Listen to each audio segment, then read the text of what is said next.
find the suitable value of sin x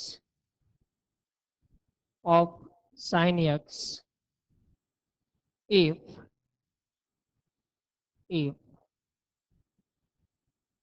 8 sin x minus cos x equal to 4. 8 sin x minus cos x equal to 4. यावरून आपल्याला sin x ची suitable value find करायची आहे किंवा possible value. मग आता यात साईनची value find करायची म्हणजे कॉस एलिमिनेट करावं लागेल. मग कॉस आणि साइन मधलं रिलेशन म्हणजेच sine square x plus cos square x equal to 1. पण आयडेंटिटी ही फक्त स्क्वेअरसाठी आहे. Sine x plus cos x equal to 1 नाही आपण लिहू शकत. त्यामुळे इथं स्क्वेअर येणं आवश्यक आहे. स्क्वेअर जर आपण घेतला तर काय होईल, कॉस स्क्वेअर एक्सला आपण 1 मायनस साइन स्क्वेअर एक्स असे लिहू शकतो, म्हणजे कॉस एलिमिनेट करता येऊ शकतो. पण जर आपण आहे तसाच स्क्वेअर घेतला तर लेफ्ट साइडचा स्क्वेअर येईल 8 sine x minus cos x, ब्रॅकेटचा स्क्वेअर घ्यावा लागेल आणि यात ए मायनस बी ब्रॅकेट स्क्वेअरचा फॉर्म्युला यूज करावा लागेल. तो फॉर्म्युला जर आपण यूज केला तर स्क्वेअर काय येईल, 8 चा स्क्वेअर म्हणजे 64 साइन स्क्वेअर एक्स मायनस ए स्क्वेअर मायनस 2ab, 2 इंटू 8 म्हणजे 16 sine x into cos x आणि प्लस कॉस स्क्वेअर एक्स अशी टर्म मिळेल. पण यात कॉस एक्स एलिमिनेट झालाय का? या कॉस स्क्वेअर एक्सला आपण 1 मायनस साइन स्क्वेअर एक्स लिहून एलिमिनेट करू शकतो, पण हा कॉस एक्स पुन्हा एलिमिनेट होणार नाहीये. मग स्क्वेअर करून काय उपयोग? यासाठी काय करायचं, हा जो कॉस एक्स आहे तो राईट साईडला घ्या आणि तो 4 जो आहे तो लेफ्ट साईडला. 4 जर लेफ्ट साईडला घेतला तर होईल -4 आणि राईट साईडला येईल. आणि आता स्क्वेअर करा, स्क्वेअरिंग बोथ साइड्स.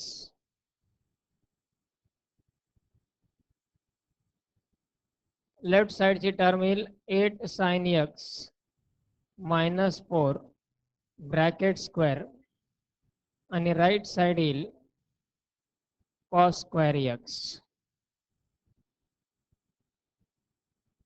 ए मायनस बी ब्रॅकेटचा स्क्वेअर लेफ्ट साइडला यूज करता येईल. 8 साइन एक्सचा स्क्वेअर म्हणजे 64 sine square x minus 8 into 4 म्हणजे 32 आणि 32 इंटू 2 म्हणजे 64 साइन एक्स प्लस 4 चा स्क्वेअर म्हणजे 16,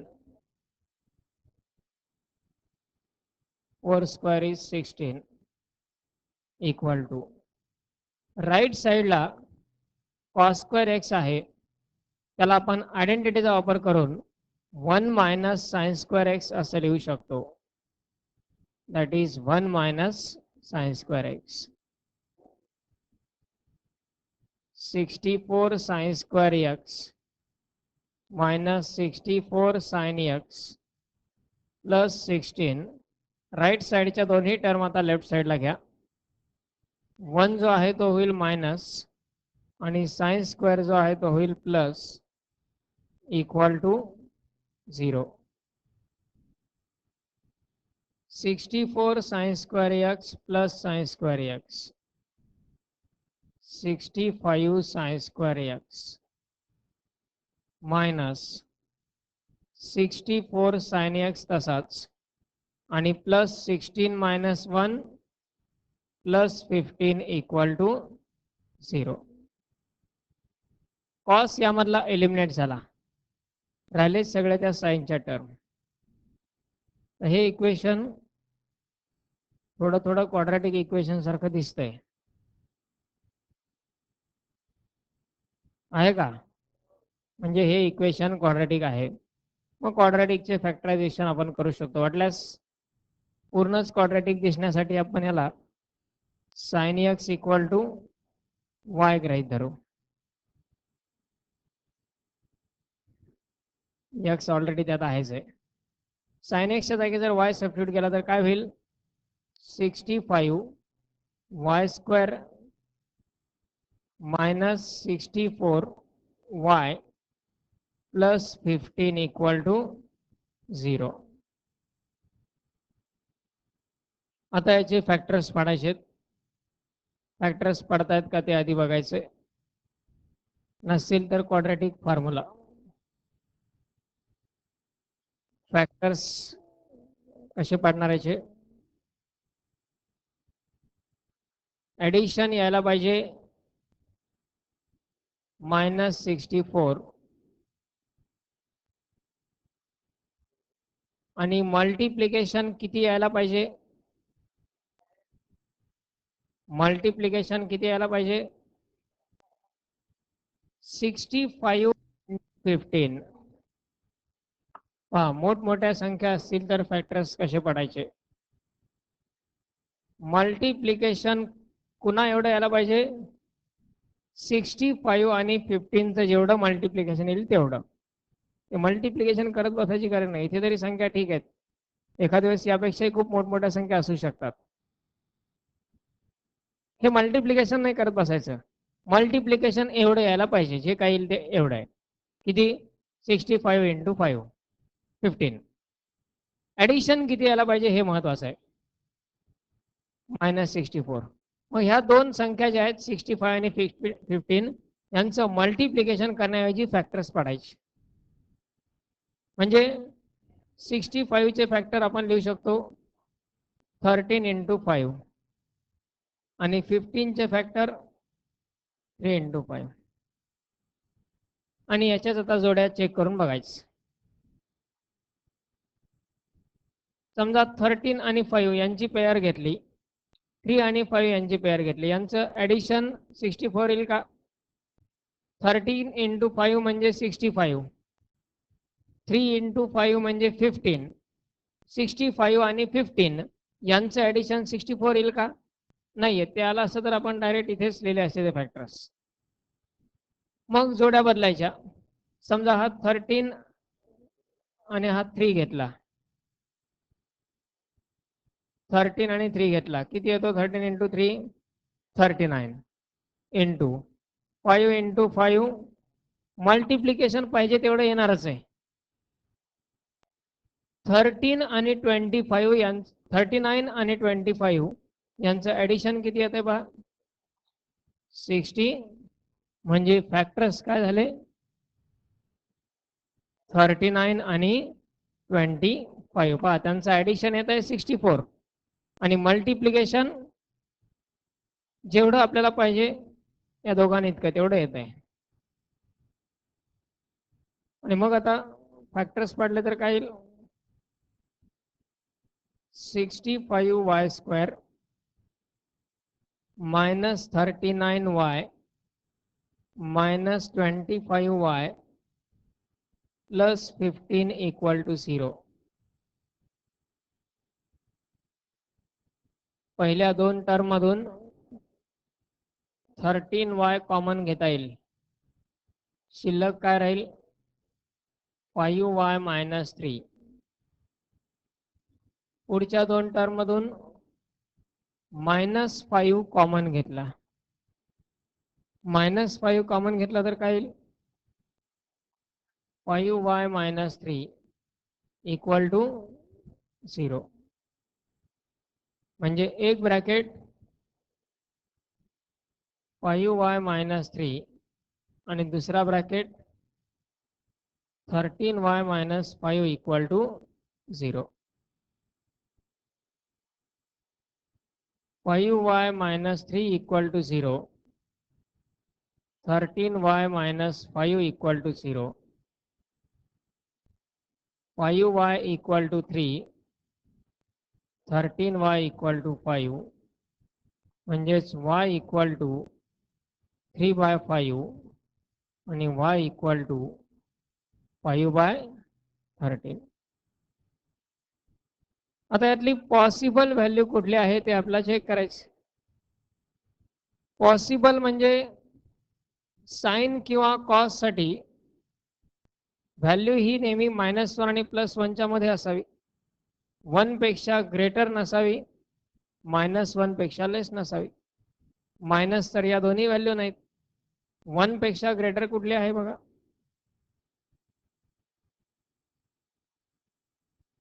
3/5 1 पेक्षा मोठा आहे का?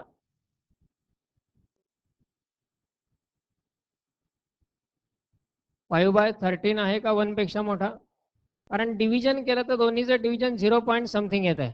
1 पॉईंट काही येत आहे का? पहिला भाग 0चा जातोय, त्यामुळं दोन्ही संख्या 1 पेक्षा लहानच आहेत आणि दोन्ही व्हॅल्यू पॉसिबल आहेत. And therefore sin x equal to 3/5 और sin x equal to 5/13.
Write down next. Prove that trigonometryचा आता इम्पॉर्टंट चॅलेंजिंग सेक्शन. यामध्ये ट्रिगोनोमेट्रिकल आयडेंटिटीचा आपल्याला यूज करायचा आहे प्रॉपरली आणि काही रिलेशन्स प्रूव्ह करायचे आहेत. या प्रूफ म्हणजेच 12च्या डेरिव्हेटिव्ह इंटिग्रेशन्स या चॅप्टरमध्ये असणारे प्रॉब्लेम्सचे सिम्प्लिफिकेशन्स आहेत. म्हणजे 80% पार्ट हाच त्यामध्ये असणार आहे. हा पार्ट केल्याशिवाय प्रॉब्लेम सॉल्व्ह होणार नाही. शेवटच्या 1-2 स्टेप फक्त वेगळ्या राहतील रिलेटेड टू डेरिव्हेटिव्ह आणि इंटिग्रेशन. इथे तरी आपल्याला लेफ्ट हँड साइड दिलेली असेल आणि त्यावरून राईट हँड साइड ऑब्झर्व करत आपण सिम्प्लिफिकेशन करू शकतो. त्या ठिकाणी आपल्याला एक साइडची टर्म फक्त आपल्या समोर असेल. बाय प्रॅक्टिस आपल्याला माहिती पाहिजे की याला कुठल्या प्रकारे सिम्प्लिफाय केल्यानंतर काय मिळू शकतं. And this section just requires the practice with proper concentration and observation important. कुठल्या प्रकारच्या टर्मचं कॉम्बिनेशन असताना काय करायचंय आणि हे केल्यानंतर कशा प्रकारची टर्म मिळते हे प्रत्येक क्वेश्चनच्या बाबतीत आपण थिंकिंग ठेवणं आवश्यक आहे. फक्त प्रॉब्लेम सॉल्व्ह करणे या ठिकाणी आता किंवा 11चे एवढं इम्पॉर्टंट नाहीये. ऑब्झर्वेशन्स हे आपल्याला थ्रूआउट युजफुल राहणार आहेत. यामध्ये फर्स्ट एक्झाम्पल आहे prove that square root of 1 plus cos A upon 1 minus cos a equal to cosec A plus cot a.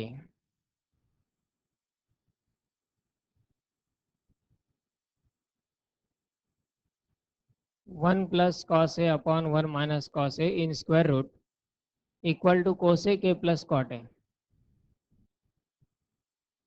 ट्रिगोनोमेट्रीचा मुख्य प्रॉब्लेम असा आहे की जसजसं आपण पुढे जाऊ टर्म तशाच प्रकारचे दिसायला लागतात आणि सोल्युशन मेथड तर वेगळ्या येत राहतात. या प्रॉब्लेमची ही लेफ्ट साइडची टर्म व्यवस्थित ऑब्झर्व करा.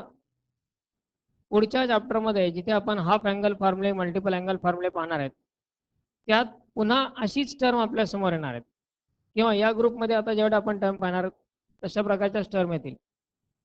पण त्याला सिम्प्लिफिकेशन वेगळं वापरलं जाईल कारण त्यावेळी राईट साइड थोडीशी डिफरंट फॉर्ममध्ये असेल. डिपेंडिंग ऑन राईट साइड फक्त टर्म कशी आहे हे जितकं महत्त्वाचं आहे तितकंच इम्पॉर्टंट आहे की त्याला आपल्याला कुठल्या फॉर्ममध्ये कन्व्हर्ट करायचं आहे. ज्या फॉर्ममध्ये कन्व्हर्ट करायचं आहे त्यानुसार आपल्याला रिझल्ट यूज करावे लागतील. आता इथे आपल्याकडे अवेलेबल सोर्स फक्त आयडेंटिटी आहे सध्या. यामध्ये एक मेजॉरिटी एक्झाम्पल्समध्ये अशा प्रकारच्या टर्म्स जर राईट साईडला असतील तर एक कॉमन प्रोसिजर लक्षात ठेवायची आहे. लेफ्ट साइड आणि राईट साइडमध्ये काय काय डिफरन्सेस आधी पाहायचं. लेफ्ट साइडला स्क्वेअर रूट आहे, राईट साइडला स्क्वेअर रूट नाही. म्हणजे आपल्याला जर आपण LHS लिहिली तर आपल्याला स्क्वेअर रूट इलिमिनेट करावं लागेल. स्क्वेअर रूट इलिमिनेट करावं लागेल. स्क्वेअर रूट इलिमिनेट करण्याच्या प्रोसेसला म्हटलं जातं रॅशनलायझेशन प्रोसेस. रॅशनलायझेशन, परिमेयीकरण. रॅशनल नंबर ह्या चॅप्टर्स मध्ये तुम्ही स्टडी केलेला आहे.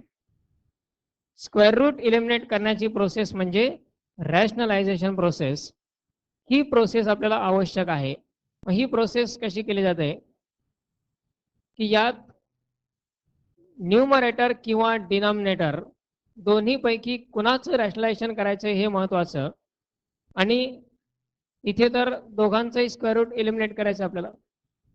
पण विचार करताना न्यूमरेटर कन्सिडर करायचा आहे की डिनॉमिनेटर यात पुन्हा राईट साइडचा रोल आहे. मोस्ट ऑफ द टाइम्स डिनॉमिनेटरचा विचार करून आपल्याला एक्झाम्पल सॉल्व्ह करायला लागतात. डिनॉमिनेटरचा विचार म्हणजे रॅशनलायझेशन करत असताना डिनॉमिनेटरच्या अपोजिट असणारी जी टर्म आहे, आता अपोजिट टर्म म्हणजे कोणकोणत्या, 1 मायनस कॉस ए असेल तर त्याची अपोजिट टर्म 1 प्लस कॉस ए, 1 प्लस कॉस ए ची अपोजिट टर्म 1 मायनस कॉस ए, म्हणजे मधलं फक्त साइन चेंज करायचं. किंवा 1 प्लस साइन ए असेल तर त्याची opposite term 1 minus sign A, किंवा ए ऐवजी या ठिकाणी थिटा एक्स असं कुठलंही नोटेशन वापरलं जाऊ शकतं. समजा 1 मायनस साइन ए असेल त्याच्या opposite term 1 plus sine A, किंवा sec theta plus tan theta असेल तर त्याच्या opposite term sec theta minus आणि याच्या अपोजिट हीच. कोणत्या टर्म आल्यानंतर ही प्रोसेस वापरायची हे महत्वाचं. एक प्रॉब्लेम लक्षात ठेवून उपयोग नाही, एक ग्रुप महत्वाचा आहे. Every example will represent A group. यापैकी कुठल्याही प्रकारचे टर्मचं कॉम्बिनेशन असेल तर प्रोसेस सिमिलर राहील. किंवा cosec theta plus cot theta असेल तर त्याच्या अपोजिट टर्म कुठली, cosec theta minus cot theta, आणि cosec theta minus cot theta याचे opposite term cosec theta plus cot theta. यापैकी कोणतीही टर्म जर डिनॉमिनेटरला असेल या सर्व समोर लिहिलेल्या टर्म पैकी, तर मोस्ट ऑफ द टाइम्स त्याला रॅशनलायझेशन करावं लागतं. बऱ्याच ठिकाणी स्क्वेअर रूट जरी नसलं तरी हीच प्रोसेस वापरणं कन्व्हिनियंट राहतं. म्हणजे रॅशनलायझेशन म्हणजे स्क्वेअर रूट इलिमिनेट करणे, हे बरोबर आहे. पण काही ठिकाणी स्क्वेअर रूट नसतं तरी सुद्धा या प्रकारचीच प्रोसेस आपल्याला यूज करावी लागते. म्हणजे काय करायचं, डिनॉमिनेटरची जी टर्म आहे त्याच्या अपोजिट टर्मनी न्यूमरेटर आणि डिनॉमिनेटरला मल्टिप्लाय करायचं. डिनॉमिनेटरच्या अपोजिट टर्मनी. डिनॉमिनेटरची टर्म इथे काय, 1 मायनस कॉस ए, त्याची अपोजिट टर्म कुठली, मग त्या 1 प्लस कॉस ए ना न्यूमरेटर डिनॉमिनेटर दोघांनाही मल्टिप्लाय करायचं. एका टर्मला मल्टिप्लाय करता येत नाही, एकट्या न्यूमरेटरला किंवा एकट्या डिनॉमिनेटरला मल्टिप्लाय करता येत नाही. त्यामुळं न्यूमरेटर आणि डिनॉमिनेटर दोघांनाही मल्टिप्लाय करायचं. कुठल्या टर्मनी, डिनॉमिनेटरच्या अपोजिट टर्मनी. म्हणजेच इथे येईल square root of 1 plus cos A upon 1 minus cos a. पहिली टर्म ॲज इट इज ठेवली आपण, आणि त्या स्क्वेअर रूटच्या मध्येच 1 प्लस कॉस ए न मल्टिप्लाय आणि 1 प्लस कॉस ए न डिव्हाइड केलं डिनॉमिनेटरची अपोजिट टर्म. आता न्यूमरेटरला काय येईल, 1 plus cos A into 1 plus cos ए, तो होईल 1 प्लस कॉस ए ब्रॅकेटचा स्क्वेअर. डिनॉमिनेटरला कधीही अशा प्रकारची प्रोसेस केली की पुढच्या स्टेपमध्ये एक लक्षात ठेवायचं की आपल्याला A plus B into A minus B equal to A square minus B square हा रिझल्ट यूज करावाच लागतो. A plus B into A minus B equal to A square minus B square. मग इथे डिनॉमिनेटरला 1 minus cos A into 1 plus cos A आला, तो होईल 1 square minus cos square A equal to, numerator आपण सध्या तसाच ठेवू, 1 plus cos A bracket square. डिनॉमिनेटरला आता आयडेंटिटी वापरता येईल, 1 मायनस कॉस स्क्वेअर ए म्हणजे sine square A, 1 minus cos square A म्हणजे sine square A equal to. आता यामध्ये न्यूमरेटरला 1 प्लस कॉस ए ब्रॅकेटचा स्क्वेअर पण आहे आणि स्क्वेअर रूट पण आहे, स्क्वेअर स्क्वेअर रूट कॅन्सल. डिनॉमिनेटरला पण साइनचा 1 प्लस कॉस ए ब्रॅकेटचा स्क्वेअर पण आहे आणि स्क्वेअर रूट पण आहे. Square square root cancel. Square आहे स्क्वेअर रूट आहे, स्क्वेअर स्क्वेअर रूट कॅन्सल होईल आणि शिल्लक राहील 1 प्लस कॉस ए अपॉन साइन ए.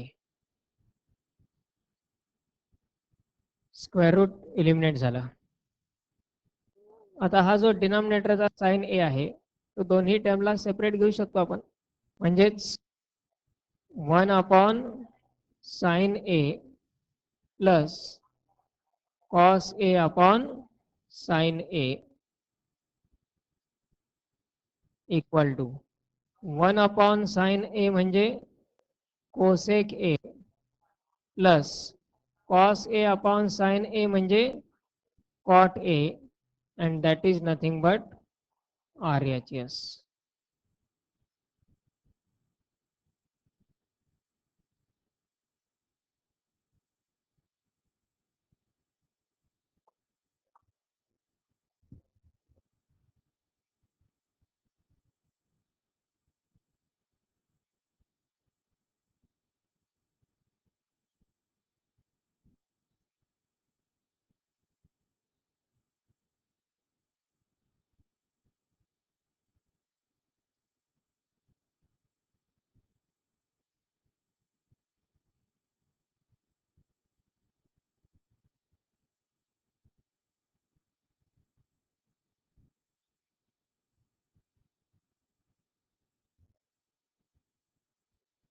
Similarly 1 2 3 हे 3 एक्झाम्पल सॉल्व करायचे.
अशाच प्रकारच्या आणखी टर्म आहेत.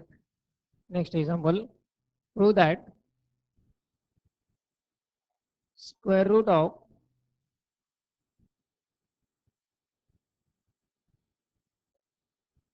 cosec x minus 1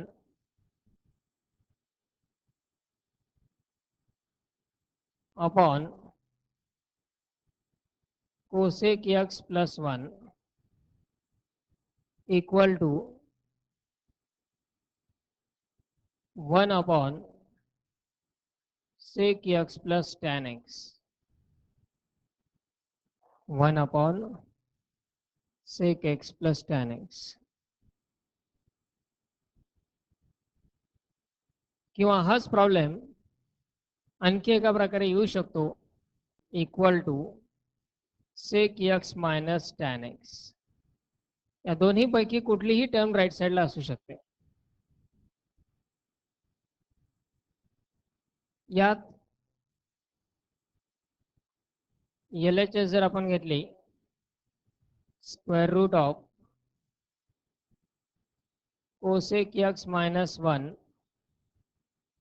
upon cosec x plus 1.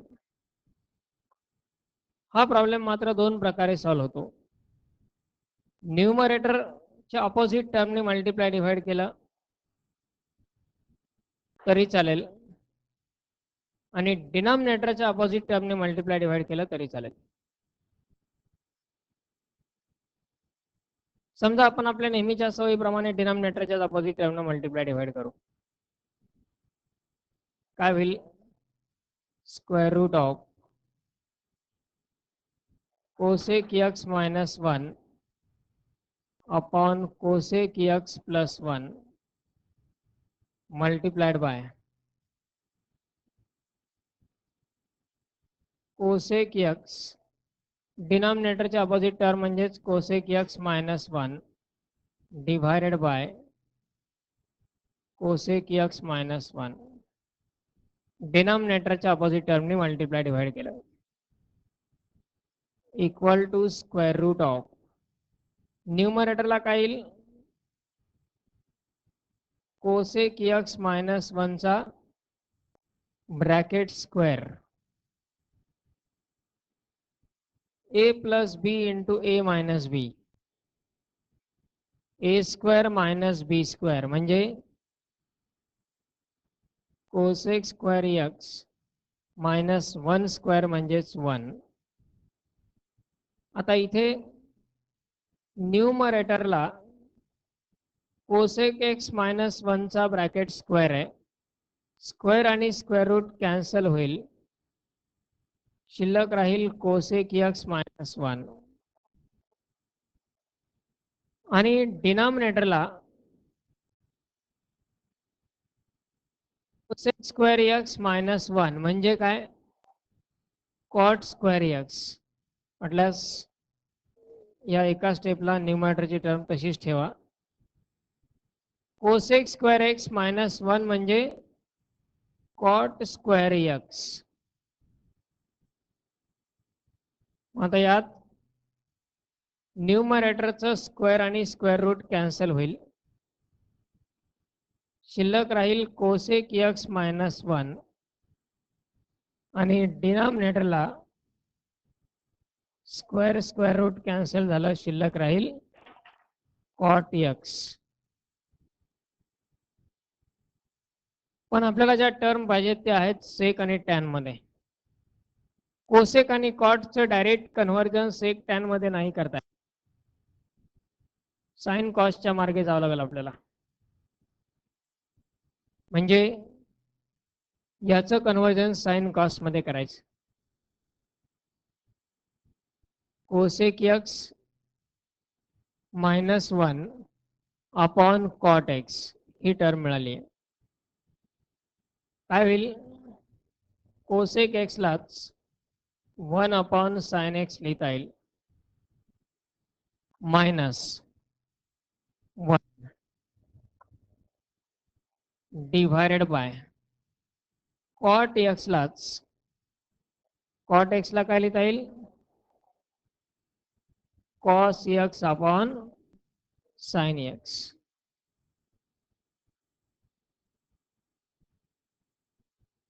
आता न्यूमरेटरला क्रॉस मल्टिप्लाय करून आपण सबट्रॅक्शन केलं, म्हणजे याचा डिनॉमिनेटर 1 असेल. 1 into 1 that is 1. लिहित असताल तर इथपर्यंतच लिहा फक्त. 1 into 1 1 minus sin x upon sin x. न्यूमरेटरला क्रॉस मल्टिप्लाय करून सबट्रॅक्शन केलं. डिनॉमिनेटरला काय येईल? cos x upon sin x. या ठिकाणी हा sin x कॅन्सल होतो, शिल्लक राहतो 1 मायनस sin x न्यूमरेटरला आणि cos x डिनॉमिनेटरला. डिनॉमिनेटर जर आपण सेपरेट केला तर 1 upon cos x minus sin x upon cos x ही टर्म येईल. 1 अपॉन cos x म्हणजे sec x minus sin x upon cos x म्हणजे tan x. ही टर्म मिळाली. ऍक्च्युअली आपल्याला मुख्य प्रॉब्लेम मध्ये ही टर्म विचारलेली आहे. टर्म नीट ऑब्झर्व करा. कुठल्या प्रकारची टर्म असेल तर काय कॉम्बिनेशन्स करावे लागतात, काय प्रोसेस करावी लागते याची. sec x minus tan x मिळाला आपल्याला, पण टर्म पाहिजे 1 upon sec x plus tan x. सेक आणि टॅन ची टर्म आपल्याला डिनॉमिनेटरला पाहिजे आणि त्याच्या अपोजिट पाहिजे. म्हणजे इथे मायनस मिळाला, आपल्याला काय पाहिजे? प्लस, आणि त्याच्या अपोजिट पाहिजे. म्हणजे या ठिकाणी पुन्हा एकदा अपोजिट टर्मनी मल्टिप्लाय डिवाइड करावा लागेल. म्हणजे इथे आहे अपॉन 1, समजा त्याचा डिनॉमिनेटर 1 आहे. पुन्हा या ठिकाणी न्यूमरेटर डिनॉमिनेटरला कशाने मल्टिप्लाय करायचं? Sec x plus tan x या त्याच्या अपोजिट टर्मने. हे का करावं लागलं? कारण आपण डिनॉमिनेटरच्याच अपोजिट टर्मने सुरुवातीला मल्टिप्लाय डिवाइड केलं म्हणून. जर आपण सुरुवातीला न्यूमरेटरच्या अपोजिट टर्मने मल्टिप्लाय डिवाइड केलं असतं, बी केअरफुल, इथे आपण काय केलंय? डिनॉमिनेटरची opposite term cosec x plus 1 ची अपोजिट टर्म काय? Cosec x minus 1, cosec x minus 1 त्यांनी मल्टिप्लाय डिवाइड केला. त्यामुळे आपल्याला आधी ही टर्म मिळाली आणि आता त्याच्यावरून ही टर्म तयार करावी लागेल. जर आपण न्यूमरेटरच्याच अपोजिट टर्मने आधीच मल्टिप्लाय केलं असतं, म्हणजे इथे कोसेक एक्स प्लस 1 ने मल्टिप्लाय डिवाइड केलं असतं, तर आधी आपल्याला ही टर्म मिळाली असती, त्यावरून ती पुढची टर्म मिळवता येऊ शकते. पण विचारली आपल्याला ही टर्म. पण माहिती आपल्याला सगळंच पाहिजे. प्रॉब्लेमच्या सुरुवातीलाच की आपल्याला स्वप्न पडणार नाही की ही टर्म घेतल्यामुळे हे येणार आहे. ज्यावेळी आपण ते पूर्ण सॉल्व्ह करून इथपर्यंत जाऊ, त्यावेळी असं काही विचार करून उपयोग नाही, अरे आपण न्यूमरेटरच्या अपोजिट टर्मने मल्टिप्लाय केलं असतं तर बरं झालं असतं. तशा प्रकारे लक्षातही ठेवायचं नाही. ठीक आहे, इथपर्यंत आलोय आपण. इथून हे कसं मिळवायचं हे पण माहिती पाहिजे. म्हणजे आन्सर जर समजा आपलं ट्रिगोनोमेट्रीचं हेच वैशिष्ट्य आहे की एखाद 2 स्टेप जास्त होतील कमी होतील, प्रॉपर डायरेक्शनने आपण गेलो तर आन्सर येतात. फक्त तो वे आपल्याला माहिती असणं आवश्यक आहे. समजा आपल्याला ही टर्म विचारली आहे 1 upon sec x plus tan x आणि आपल्याला ही टर्म मिळाली, याला पुन्हा रॅशनलाइज करायचं. किंवा समजा बाय डिफॉल्ट आपल्याला हेच विचारलेलं आहे आणि आपण ही टर्म मिळवली, पुन्हा याचं रॅशनलायझेशन करायचं, ती टर्म तयार होऊन जाते. टर्म फक्त ऑब्झर्व करा कशा प्रकारच्या आहेत. Sec plus tan, sec minus tan. Same for cosec plus cot, cosec minus cot. म्हणजे यात पुन्हा पुढची स्टेप काय करावी लागेल, sec x minus tan x upon 1 multiplied by sec x plus tan x divide by sec x plus tan x. काय होतं, काही जणांचं इथपर्यंत येतात, कुठेतरी थोडंसं चुकलं वाटतं प्लस मायनस मध्ये, टेकिंग रेसिप्रोकल, एकट्याच टर्मचा रेसिप्रोकल घेऊन टाकतात, रॉंग कॉन्सेप्ट कसं तरी बळच आन्सर आणतात, हे उपयोगाचं नाही. Sec x plus tan x नी मल्टिप्लाय डिव्हाइड केलं. आता न्यूमरेटरला काय, A minus B into A plus B म्हणजे sec square x minus tan square x, आणि डिनॉमिनेटरला 1 multiplied by sec x plus tan x म्हणजेच sec x plus tan x. आता न्यूमरेटरला काय येईल, 1 अपॉन डिनॉमिनेटरला sec x plus tan x, and that is nothing but RHS. कारण होतं काय, बुक मध्ये किंवा प्रॅक्टिस मध्ये आपल्याला हा प्रॉब्लेम असतो, एवढाच. आणि एक्झाम मध्ये नेमकं राईट साइड बदलून ही विचारतात, आपलं सोल्युशन तयार असतं, असा प्रॉब्लेमच सोडवला नाही आपण. त्यामुळं प्रत्येक मॉडिफिकेशन वरती कॉन्सन्ट्रेट करणं आवश्यक आहे.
दोन्ही टर्म मिळवायच्या.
प्रत्येक एक्झाम्पलच्या 2-2 टर्म्स तयार करायच्या.